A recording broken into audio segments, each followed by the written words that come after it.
Hello students, welcome to this channel Nanak education point. My name is Heena Thakkar और आज हम class 12th का Indian eco का चैप्टर नंबर 10 पढ़ने जा रहे हैं, जो कि लास्ट चैप्टर है। इंडिया, चाइना, पाकिस्तान के बारे में हम लोग आज स्टडी करेंगे कि तीनों कंट्रीज के बीच में क्या क्या ग्रोथ रही, कैसे रहा, कब इंडिपेंडेंस मिली और कैसे कैसे ये लोग आगे बढ़ गए। ठीक है, तो हम देखने वाले हैं इन लोगों की काफ़ी चीज़ें स्टार्टिंग में सेम थी, बट आगे जाके ये बहुत सारी चीज़ें इन लोगों की बदल गई। यानी इंडिया, चाइना, पाकिस्तान ने को इंडिपेंडेंस लगभग सेम टाइम पे मिली, लेकिन इनकी पॉलिसीज़ जो है वो धीरे धीरे करके चेंज होती गई और एक टाइम पे आके आज के टाइम पे इंडिया और चाइना और पाकिस्तान तीनों ही अलग अलग फेजेस में आ रहे हैं। तो देखो, सबसे पहले डेवलपमेंट पाथ ऑफ इंडिया जो है, यानी कि हम लोग इंडिया के बारे में तो काफ़ी चीज़ें स्टडी कर चुके हैं स्टार्टिंग के चैप्टर्स में, कि इंडिया के 5 ईयर प्लान्स कब बने थे।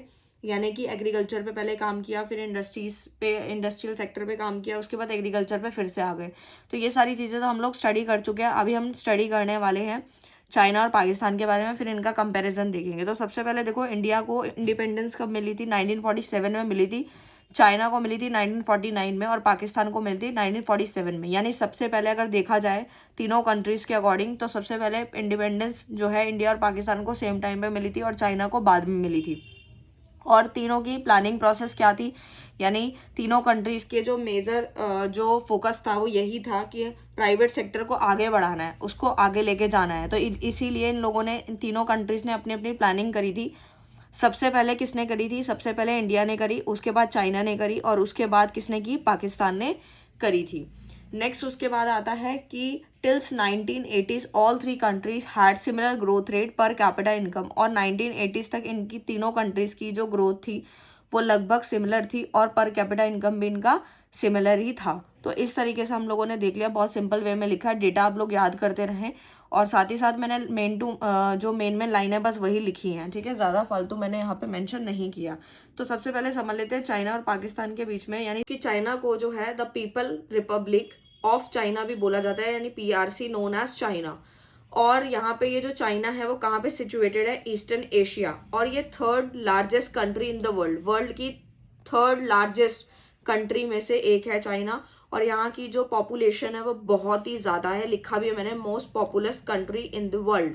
और लैंग्वेज कौन सी है यहाँ पे यूज़ होती है? सिनो तिब्बतन यूज़ होती है। इकोनॉमी कैसी है? वर्ल्ड लार्जेस्ट इकोनॉमी है। गवर्नमेंट का रोल बहुत ज़्यादा था, प्राइवेट को इतना ज़्यादा जो है कोई इतने राइट्स नहीं है जैसे इंडिया के अंदर है। आज भी गवर्नमेंट रोल बहुत ही ज़्यादा है, प्राइवेट सेक्टर बहुत ही कम है वहाँ पर। अब हम स्टडी करते हैं Pakistan.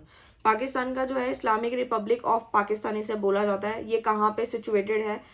South Asia and border central Asia and the middle east. ठीक है, तो आपको मेन लाइनें याद रखनी है, थोड़ा याद करने का डेटा ज़्यादा मिलेगा आपको।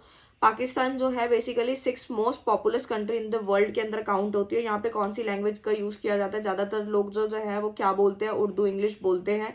मिक्स इकॉनमी है, जैसे कि इंडिया फॉलो करता है, आप लोगों को पता ही है क्योंकि आपने इंडिया के बारे में स्टडी कर रखा है। नेक्स्ट हम लोग कि कौन कौन सी जो पॉलिसीज बनाई गई थी चाइना के द्वारा, यानी कि जीएलएफ में क्या था? ग्रेट लीप फॉरवर्ड कैंपेन जो है वो यहाँ पे चलाए गए थे। यानी इनका मकसद क्या था? ज़्यादा से ज़्यादा जो है हमारी एग्रेरियन इकोनॉमी को मॉडर्न इकोनॉमी में ट्रांसफॉर्म करना, यानी ज़्यादा से ज़्यादा प्रोडक्शन को बढ़ाना। आप लोग देखते भी होंगे, सुनते भी होंगे कि चाइना जो है प्रोडक्शन के लिए कितना ज़्यादा जाना जाता है। ये चीज़ आपने सुनी भी हुई होगी। क्या रीजंस है? यही है कि उस टाइम पे जीएलएफ जो है चलाए गए। पॉलिटेरियन कल्चर जो रिवोल्यूशन था उसमें उसका मकसद क्या था? कि स्टूडेंट्स और प्रोफेशनल को भेजा गया था काम के पर्पज से, ताकि and learn from the country side. यानी कि प्रोफेशनल्स और स्टूडेंट्स को विलेजेस वगैरह में भेजा गया, छोटे छोटे बच्चों को, और सिखाया जाता था कि कैसे जो है हम अर्निंग कर सकते हैं अपनी स्टडी के साथ साथ, यानी स्टडी प्लस अर्निंग कैसे हो सकती है।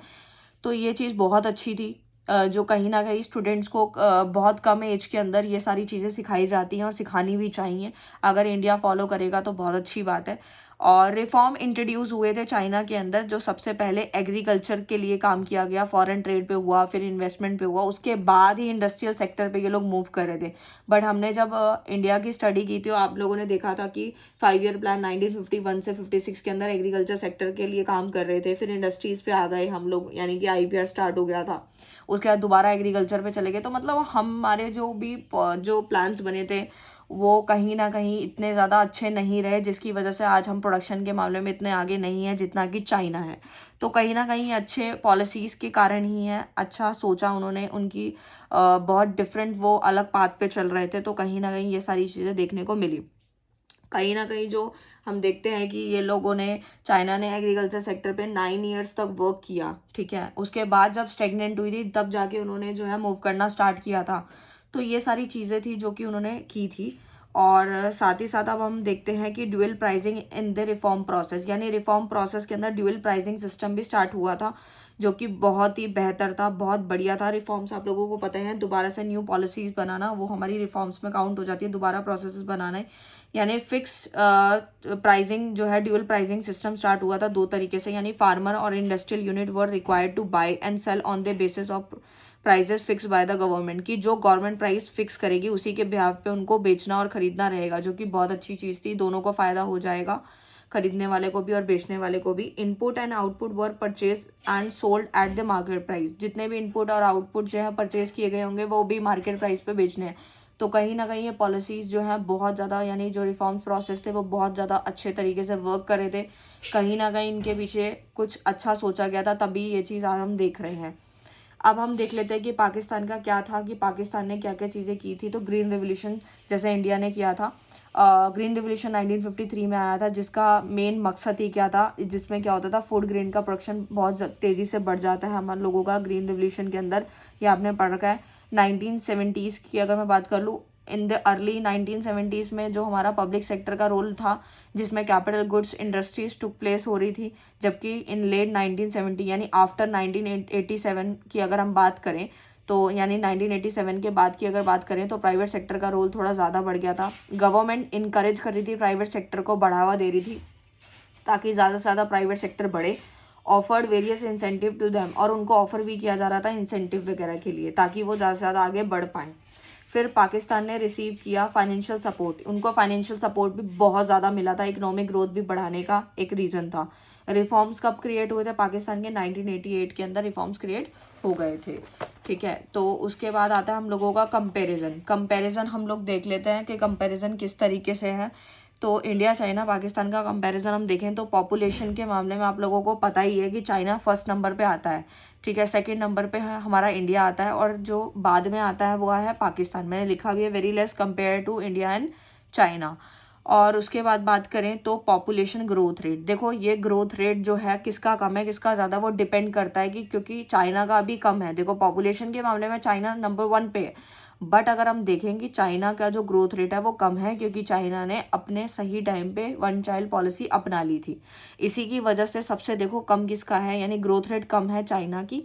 उसके बाद आता है हम लोगों का मतलब चाइना की कम है, और अगर सबसे ज़्यादा देखें तो पाकिस्तान की सबसे ज़्यादा ग्रोथ रेट है पॉपुलेशन के मामले में। तो हम देख ही रहे हैं।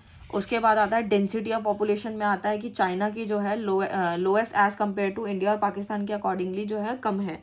सेक्स रेशियो कैसा है, मतलब फीमेल्स और मेल्स का क्या रेशियो रहता है, मतलब यहाँ पे 924 फीमेल्स पर 1000 मेल्स है, यानी इंडिया के अंदर, और चाइना के अंदर 949 एंड पाकिस्तान के अंदर 943। जीडीपी अगर हम देखें तो हमारा इंडिया का जो है पहले 5.7% था, अभी जो कि 7.3 हो गया है, बढ़ गया है। चाइना का कम हो गया, यानी 10.3% था और अभी 6.8% हो गया है। और पाकिस्तान का जो है 6.3% था, जो कि 5.3% पे आ गया है। तो ये हमने जीडीपी देख लिया। एचडीआई जो है हमारा ह्यूमन डेवलपमेंट इंडेक्स जो है, जिसके अंदर हम लोगों को इंडिया का है 0.645 है, और चाइना का 0.761 है, और पाकिस्तान का 0.557 है। तो इस तरीके से था ये कंपैरिजन, जो कि डेटा भी था इसमें, आप लोगों को याद कर लेना। जो भी आप बुक फॉलो करते हैं उससे लेटेस्ट डेटा को देखें और पुराने वाले डेटा को कंपैरिजन कर लें और समझ लें। अगर आपको वीडियो अच्छा लगे तो प्लीज़ लाइक शेयर कमेंट कर दीजिएगा, चैनल को सब्सक्राइब करें। Thank you so much.